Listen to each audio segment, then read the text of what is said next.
Hola, esto es New Books Network en español.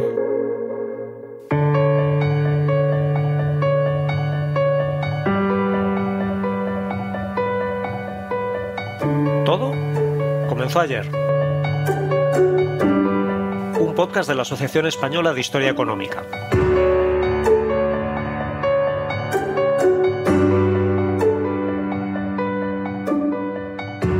Hola, ¿cómo estáis? Soy María Gómez Martín de la Universidad de Cádiz y esto es Todo comenzó ayer, un programa para comprender nuestra economía y nuestra sociedad desde una perspectiva de largo plazo. Hoy nos acompaña Nuria Rodríguez Martín. ¿Qué tal, Nuria? Bienvenida. Muchas gracias, María. Encantada. Nuria Rodríguez Martín es profesora ayudante doctora en el Departamento de Historia Contemporánea de la Universidad Complutense. Es doblemente doctora por la Universidad Complutense y por la Universidad de Málaga. Su trayectoria investigadora se ha centrado en la historia de las transformaciones sociales, culturales y económicas de las ciudades españolas en la época contemporánea, con particular atención a Madrid, así como la historia de las infraestructuras y equipamientos urbanos y los servicios públicos, la historia de la sociedad de masas y la sociedad de consumo. Y hoy nos visita para hablar del libro del que es coeditora Los ingenieros en Europa del Sur, siglos XVIII al XX, publicado por Tirant lo Blanch en 2022. Nuria, este libro reúne a un amplio conjunto de especialistas pertenecientes a la red temática Ingeursur, que conformáis un equipo de investigación multidisciplinar y cuyo objetivo principal es el de subrayar el papel de los ingenieros en el despegue económico de la Europa meridional y en la construcción de sus estados nacionales modernos desde finales del siglo XVIII. Por todo ello, y para poder contextualizar el punto de partida de esta obra y entender el mérito que tienen los protagonistas de los que más tarde hablaremos, ¿podrías explicarnos qué debemos de entender por ingeniero en esos primeros pasos de la revolución industrial? Bueno, los ingenieros, querría decir en primer lugar aquellos que según la RAE poseen los conocimientos para inventar y utilizar técnicas para aprovechar los recursos naturales o para la actividad industrial, tienen una larga presencia en la historia de la humanidad.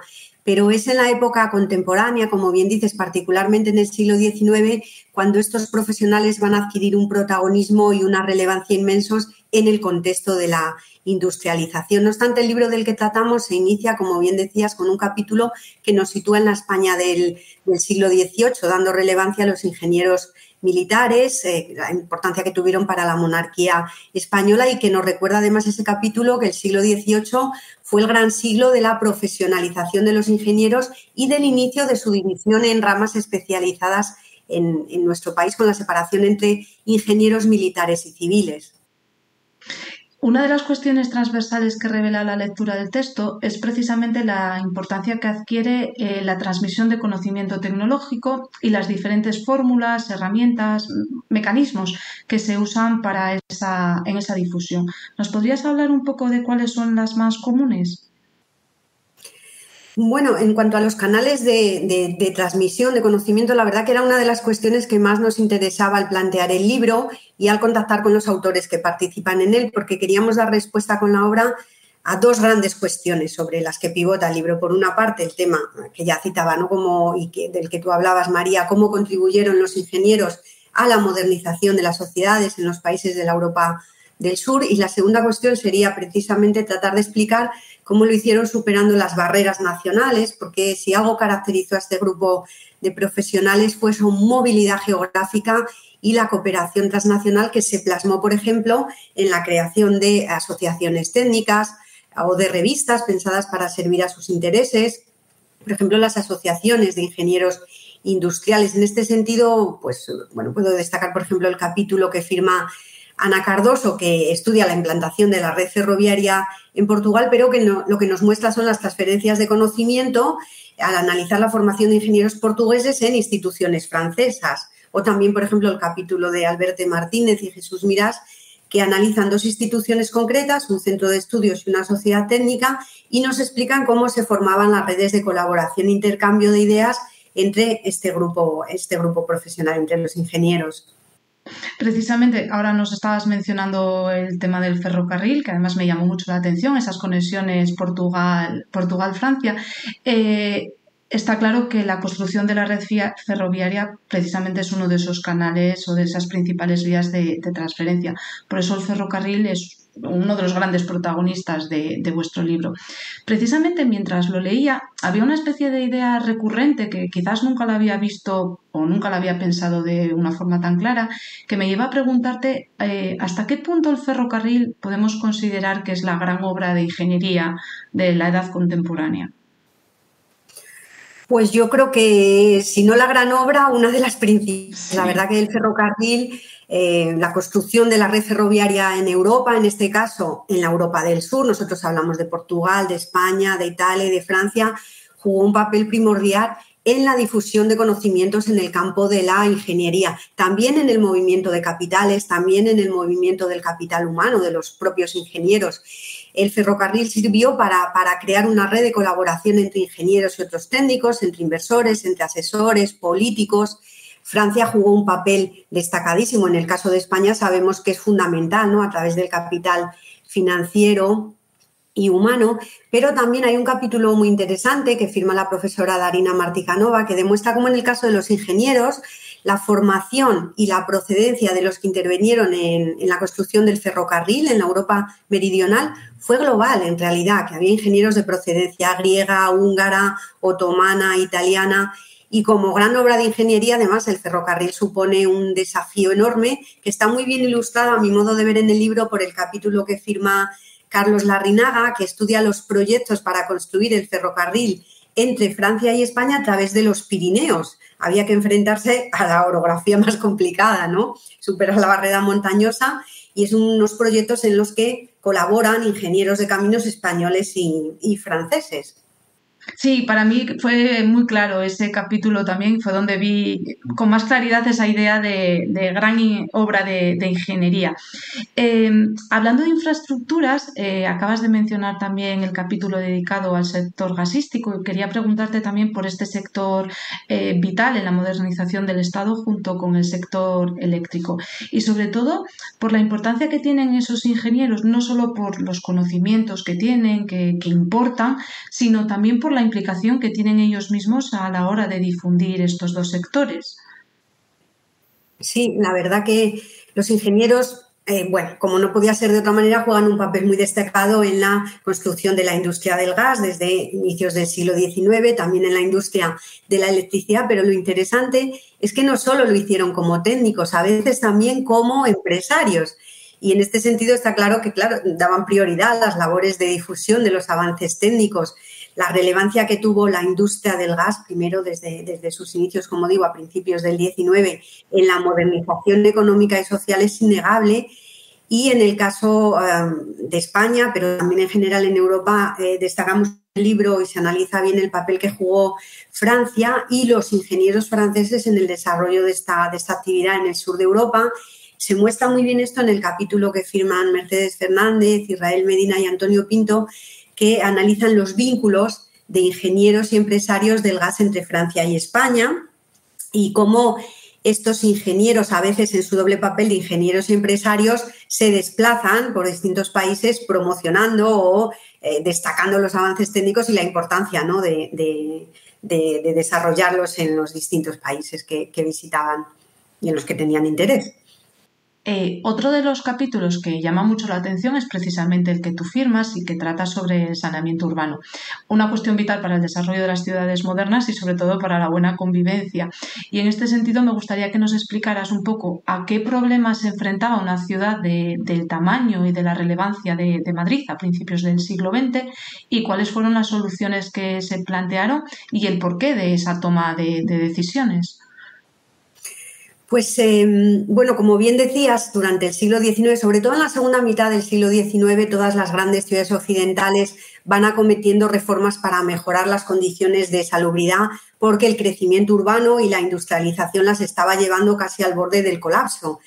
Se van introduciendo mejoras en el saneamiento, pero en el caso de la gestión de los residuos sólidos, pues es el ámbito en el que menos se avanzó en este periodo, durante el siglo XIX, en el que más se tardó en avanzar realmente. En el caso de Madrid, que por su población es una de las ciudades que más se enfrenta a este problema, a mayor población, mayor volumen de residuos. Es una cuestión sencilla, ¿no? También con el crecimiento económico se generan más residuos. Pues en el caso de Madrid, que es en la ciudad en la que centro mi trabajo, lo que quería destacar es, por una parte, el papel decisivo que juegan los ingenieros sanitarios como empleados municipales para proponer proyectos innovadores en este campo, en el de saneamiento, pero en particular en el caso de los residuos que hasta entonces, hasta el momento en el que yo me centro, pues simplemente se recolectaban, se alejaban, pero no se trataban de ninguna manera. Y ellos van a proponer ya soluciones técnicas complejas, porque ya no basta solo los residuos y apartarlos de la población, hay que eliminarlos, hay que gestionarlos. Y una de las primeras soluciones va a ser el establecimiento de hornos de incineración. En los países más avanzados del norte de Europa se construyen ya a finales del siglo XIX. En Madrid se plantean a comienzos del siglo XX y son hornos ya de incineración avanzados que al mismo tiempo generan energía reaprovechable, en concreto, pues electricidad. Pero también muestro en el capítulo pues que, bueno, un problema que en realidad fue bastante común también, no solo para el caso de Madrid, sino para otras municipalidades, pues la falta de recursos financieros para implementar proyectos que requerían grandes inversiones. A pesar de ello, yo creo que bueno, estos proyectos, cómo se elaboraron, cómo se presentaron al consistorio, en este caso de Madrid, pues muestra también la formación y la capacitación de estos profesionales y la importancia que estaba adquiriendo la ingeniería sanitaria en este periodo. La verdad es que es súper interesante porque es algo en lo que hasta que no lo lees igual no te paras tampoco a pensarlo, ¿no? A observarlo de esa manera. Pues que a lo mejor estudiar las basuras no es muy atractivo. Pero es muy interesante, una vez que lo ves así dices, pues igual sí que merece un capítulo, como es el caso en esta obra de conjunto. También uno de los objetivos que os planteáis dentro del equipo de investigación es el de observar el papel de los ingenieros, tanto de una forma colectiva, pero también a título personal. De hecho, dedicáis varios capítulos a reconstruir la biografía de un gran número de estos ingenieros. Son personalidades procedentes de distintos ámbitos, de la ingeniería civil, mecánica, agrónoma, eléctrica. Todos ellos parecen tener un interés por ser pioneros en ello, en sus disciplinas, pero luego también por estar al servicio de la comunidad. Es algo que también me ha llamado mucho la atención, ese interés por dar ese servicio. Y lo que queríamos también aportar con este libro es que destacar a estos profesionales que juegan un papel fundamental en la transformación de estos países, que están al servicio de la comunidad, como bien decías, particularmente durante el siglo XIX, que es el periodo en el que se centra fundamentalmente el libro, y que, sin embargo, son personajes muy desconocidos, y no solo para el público en general, sino también dentro diría yo, del mundo académico en su mayoría.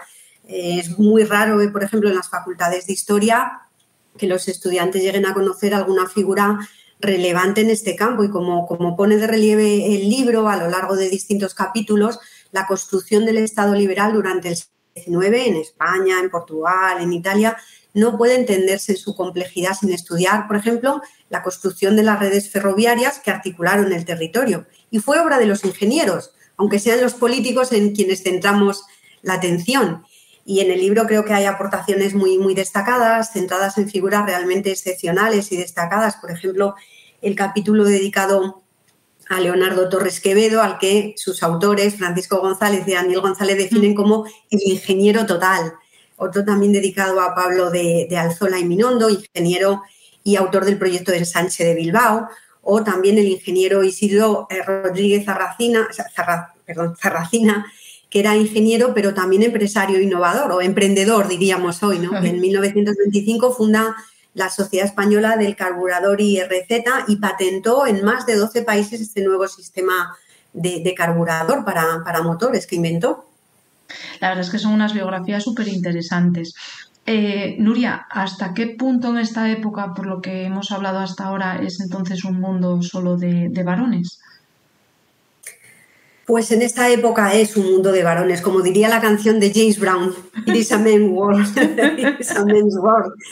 Hay que entender de todos modos el contexto histórico. En el siglo XIX la ideología de género dominante establecía que el espacio de la mujer era el espacio doméstico, el espacio privado, no el público. Y por tanto no se veía necesario que las mujeres estudiaran una profesión. Las primeras universitarias en España, y en un número muy testimonial, pues se licencian a finales del siglo XIX.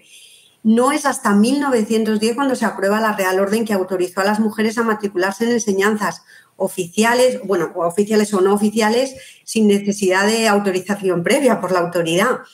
Es decir, había incluso limitaciones legales.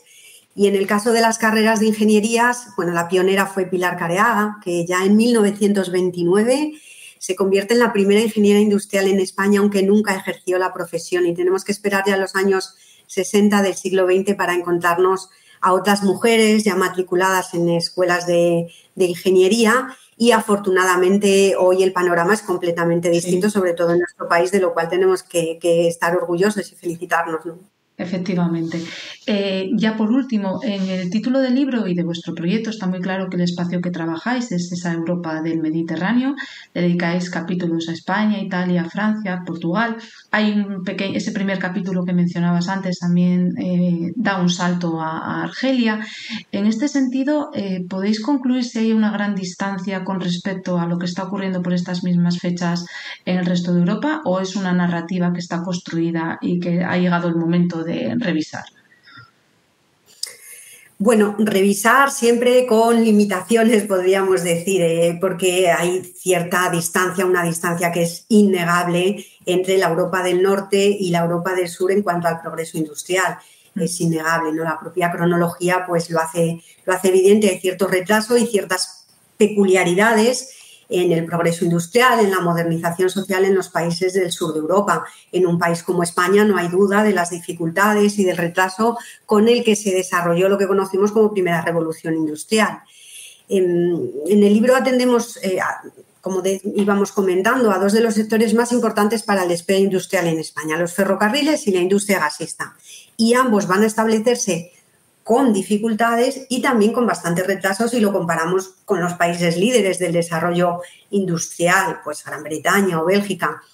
No obstante, lo que sí que pretendíamos con este libro, o esperamos haber contribuido con este libro, pues es la distancia entre la Europa del Sur y del Norte en el periodo que analizamos, porque, como digo, es evidente en muchos aspectos, sino, ante todo, contribuir al análisis de los niveles de modernización económica, social y cultural de un territorio con una perspectiva comparada y además nos centramos pues, en el papel de los ingenieros, en el capital humano, que son quienes contribuyen, como venimos diciendo a lo largo de la charla, decisivamente a mejorar los niveles de la modernización económica, social y cultural de un territorio. Hay una frase en el libro del último capítulo con el que se cierra el libro, en el que se dice, y la cito textualmente, dice: allí donde trabaja un ingeniero, la economía florecía y aumentaba el bienestar de los habitantes del mismo.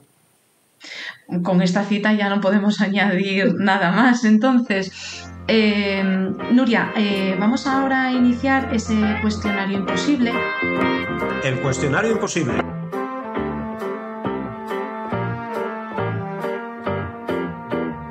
Lo titulamos así porque son 5 preguntas muy difíciles y porque solo aceptamos 5 respuestas muy, muy rápidas. ¿Estás preparada? Creo que sí. Si te pidiera que pusieras nota entre 0 y 10 a la historia de la economía española, no a la historiografía, a la historia, ¿qué nota le pondrías? Un 4, creo que no llegaba al aprobado. Hace falta mucha más formación en historia económica en general. Si tuvieras una máquina del tiempo para ir hacia atrás y corregir el peor error de política económica de nuestra historia, ¿cuál sería? Uy, ahí sí que me pillas. Nunca había pensado ir hacia atrás en el tiempo, siempre pienso en el futuro. No puedo elegirlo tan rápidamente, siempre pienso en el futuro, no me gusta ir hacia atrás, pero sin duda yo creo que en el siglo XX pues la decisión de establecer la política autárquica por parte de las autoridades franquistas que ganaron la Guerra Civil Española fue un retraso de décadas para España, para la economía española, para la sociedad española. Sí, me parece que es el error más común en este concurso que os hacemos. De hecho, bueno, casi que me has contestado ya la siguiente pregunta. Si te diéramos la opción de cuándo vas a nacer, ¿te quedarías con vuestra fecha de nacimiento o la cambiarías por otra anterior o posterior? A mí me gustaría posterior, Quiero ver en qué queda el desarrollo, la aplicación de la inteligencia artificial. Creo que va a crear un mundo mucho mejor. Yo soy muy, muy optimista en este sentido. Igual no tardamos tanto en ver eso. Si tuvieras que recomendar un único libro sobre economía, sociedad, historia, ¿cuál sería? Pues son tantos que el último que estoy leyendo me acaba de llegar. Es un libro en el que participo y que en el contexto actual que estamos viviendo de gravísima sequía en gran parte del territorio español, pues me acaba de llegar un libro que se llama precisamente Ecological Crisis and Water Supply y estudia el suministro y las políticas del agua en España en los siglos XIX y XX. Y creo que es de gran interés ahora, lo hacemos sobre todo historiadores dedicados al campo de la historia social o de la historia económica, y creo que puede dar, aporta mucha información sobre lo que ha sido la gestión del agua en España, pero que también nos hace pensar sobre el futuro y lo que tendría que hacerse en este terreno, que realmente estamos en una situación ahora verdaderamente pues compleja, ¿no? Por la grave sequía que sufre sobre todo Cataluña y Andalucía. Ya por último, en una vida paralela, si no fueras profesora de universidad, ¿a qué te dedicarías? Eso sí que lo tengo clarísimo. A mí me gustaría ser directora de cine y contar historias de ficción. No documentales históricos, no, historias de ficción. Me gustaría ser directora de cine. No sé si sería bueno, pero sería mi ilusión, la verdad. Estás a tiempo también, Nuria Rodríguez Martín, profesora de la Universidad Complutense de Madrid, coeditora de Los ingenieros en Europa del Sur, siglos XVIII al XX, publicado por Tirando Blancs. Muchas gracias por estar con nosotros en el programa de hoy. Muchas gracias, María, y muchísimas gracias también a la Asociación Española de Historia Económica por ayudarnos a difundir este libro. Y me gustaría también dar las gracias, si puedo, al resto de coeditores del libro y, por supuesto, a los autores y autoras que participan en él, y también a Mercedes Fernández Paradas, de la Universidad de Málaga, que impulsó este proyecto a través de la red temática Ingeursur. Bueno, muchas gracias siempre a vosotros por colaborar. Nosotros volvemos en 15 días y lo hacemos con Jordi Catalán para hablar acerca de la historia económica de Cataluña, porque también a lo que esta región se refiere, todo comenzó ayer.